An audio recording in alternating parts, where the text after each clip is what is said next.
Money's gonna keep compounding for another 20 years, or call it 25 years or so, until his children have children.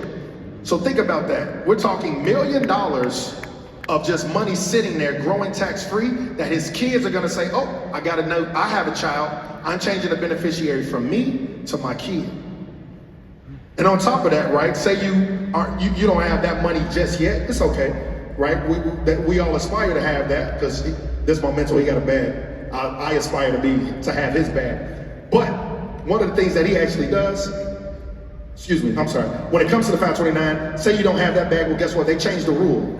You now have the ability to transfer up to $30,000 into a Roth IRA for your children. So in the event, right, some people be like, oh, I got the new LeBron James, my son is going to college, he's gonna get a full ride scholarship, etc., or academic scholarship, right, the next May Jemison or something.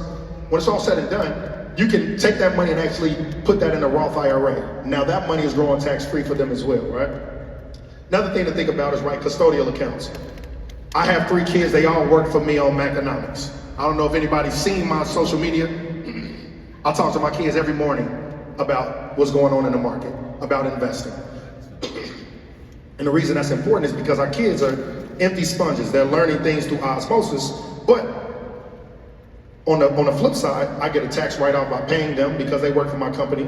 That money now goes into several accounts, right? We got the 529, we got custodial accounts that gives us the ability to just own normal stocks, and we have the Roth IRA component.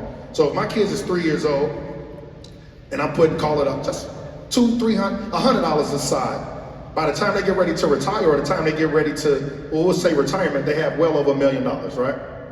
That's the idea, right? Is giving our kids the ability to have true freedom. And I think, once again, us as parents, the true testament is giving our children the ability to think about, right? To fathom the ability to have a startup. Once again, if Mark Zuckerberg's parents was struggling paycheck to paycheck, the idea and the freedom to even come up with a company like Facebook, that comes from a different level of financial security. You gotta understand, there's a lot of security that comes with the ability to say, I wanna drop out of Harvard. It's freedom, right? And so when we're thinking about that, how are they getting that? Us as parents, we're putting on our face masks first. Now we're putting our face masks on for our children. Custodial accounts, Roth IRAs, 529s. And then another thing we're gonna talk about, which I think is the biggest cheat code. I need y'all to say this with me. Say this with me, y'all. GoFundMe's is not life insurance. Now let's say this one more time. GoFundMe's is not life insurance. And I think it's so important because as a parent, it's so important to be selfless. And the single-handedly easiest way to truly build generational wealth is to have life insurance. A healthy female, 30 years old, $50 a month can get at least $750,000 in life insurance policy, right? And I think as we start thinking about that, you understand, hey, if I make $100,000, how much life insurance do I need? 10 to 12x your annual salary, right? But why I bring this up is because far too often we see people on our Facebook, on our Instagram saying, oh man, such and such passed away everybody passed away too early, right? I just seen such and such. But it's important that we understand that this is a true way to ensure our children have generational wealth, right? And so understand that. Get life insurance. I always recommend starting out with just term.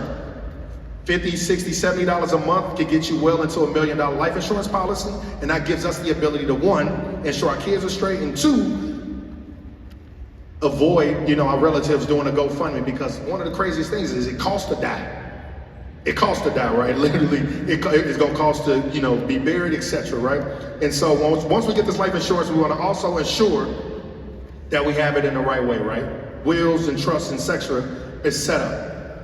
And so, I don't think we could do any questions right now. I don't think are we set up for questions or no? Probably not. So once again, I think I'm gonna just conclude it this way, right?